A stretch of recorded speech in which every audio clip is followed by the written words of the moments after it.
The girl was shaking so badly that she could barely hold the paper cup in her hand. Her clothes were damp from the rain, her hair stuck to her cheeks, and her voice trembled when she finally spoke. "Sir, I'm sorry to bother you, but can you pretend to be my boyfriend for one day?" Those words hit Daniel like a brick. A total stranger, a young woman who looked barely 20, standing outside a grocery store at almost 10 p.m., asking that kind of question. And behind her eyes, he saw something he recognized all too well: fear. Not the ordinary kind. A deeper fear, the kind someone feels when running from something, or someone. And that was the moment Daniel, a tired single dad who was just trying to get milk for his daughter, realized that sometimes kindness finds you when you least expect it. Before we dive deeper into the story and what really happened that night, make sure to subscribe to your channel name, hit the like button if you love powerful, emotional stories, and let us know your thoughts in the comments.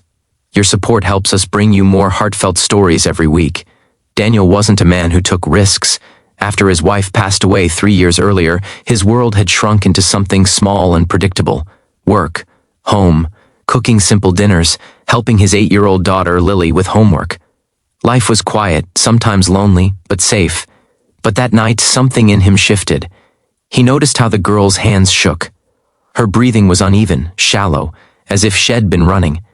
She kept glancing over her shoulder toward the parking lot, her eyes scanning the cars as if searching for danger. Daniel gently lowered his grocery bags and asked, "Are you okay? Did someone follow you?" The girl swallowed hard and nodded slowly. "My ex, Hez here. I saw his car. Has been stalking me for weeks. I don't know what to do. He gets angry when I say no. He hurts things, breaks things. Sometimes he—" She stopped, unable to finish the sentence. Daniel's heart tightened. He had seen this kind of fear before years ago with a neighbor whose daughter was trapped in a similar situation. "What's your name?" he asked softly. "Anna," she whispered. "Anna. Listen, I can help you." He wasn't sure how, but kindness didn't need a plan. It just needed courage. She pointed toward a man across the parking lot. He was tall, pacing near a black truck, scanning the area with cold intensity. Even from a distance, Daniel could feel the anger radiating off him. Anna's voice cracked. "If he sees me alone, he'll come over. He always does. But if I walk out with someone who looks like him with them, he leaves me alone. I just need to feel safe for one day." Daniel wanted to say no. He really did. He had Lily waiting at home, probably sitting on the couch with her favorite blanket, wondering why Dad was taking so long. But something inside him refused to walk away. He offered his hand gently. "Then for today, I'll help you." Anna took his hand like someone grabbing a lifeline. For a moment, she leaned into him lightly, hesitantly, like a scared bird trying to trust a safe branch. Daniel didn't pull away. He simply stood taller, placed one grocery bag on his shoulder, and guided her toward the exit. They walked side by side, slowly, deliberately. When Anna's ex noticed them, his expression shifted: shock, confusion, then cold anger. He took one step forward, but stopped. Daniel lifted his chin, meeting the man's eyes with calm firmness. No aggression, just a silent warning: not tonight, not her. The ex stood frozen, jaw clenched, fists tight, but he didn't move. When they reached Daniel's car, Anna finally exhaled, the kind of exhale someone gives after holding fear in their lungs for weeks.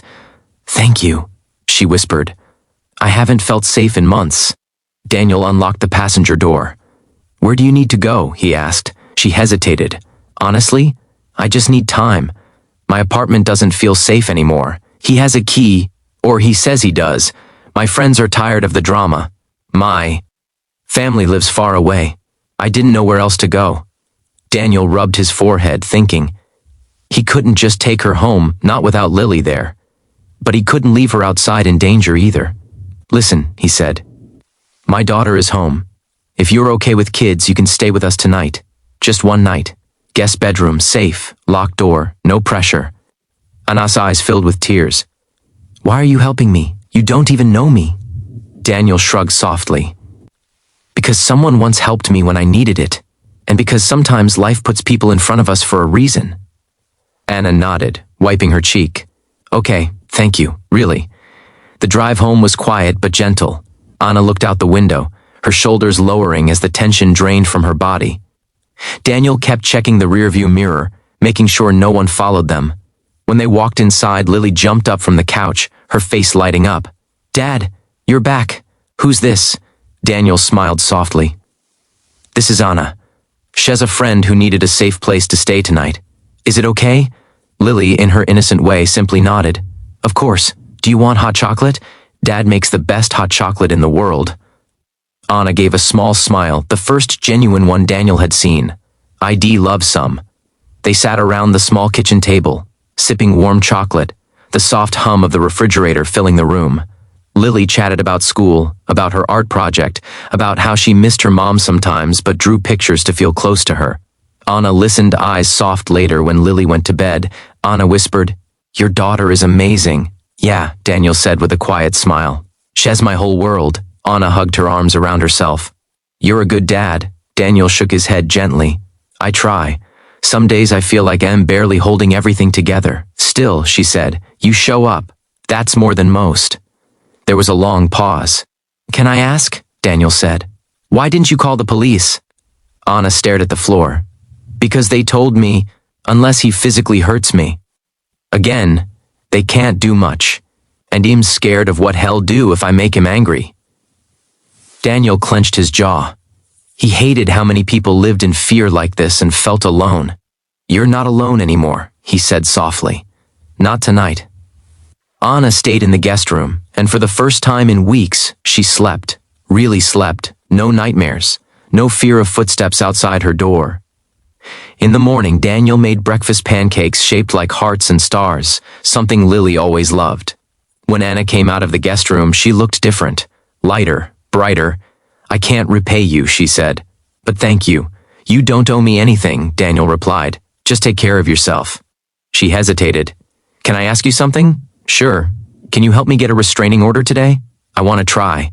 I don't want to live like this anymore." Daniel nodded immediately. "I'll take you." They spent hours at the courthouse, filling out forms, waiting in long lines. Daniel stayed beside her the entire time, offering quiet support. The judge granted a temporary protective order, giving Anna a legal shield. It wasn't everything, but it was a start. When they stepped outside into the afternoon sunlight, Anna wrapped her arms around him. It wasn't romantic. It wasn't desperate. It was gratitude, deep, overwhelming gratitude for someone who didn't turn away. "I don't know why our paths crossed," she said, "but I'm glad they did." Daniel hugged her back gently. "Me too." Over the next weeks, they stayed in touch, not in a romantic way, but in a human way, a kind way. Anna found a new place to live, started therapy, enrolled in a community college class she'd always wanted to take. She found her strength again. One evening, she visited Daniel and Lily with a small gift, a framed picture she'd drawn of the three of them sharing hot chocolate around the kitchen table. "It was the first moment I felt safe again," she said. Daniel felt tears sting his eyes. "You're family now," he told her. "Anytime you need us, we're here." And Anna smiled, bright, genuine, confident, no fear in her eyes anymore.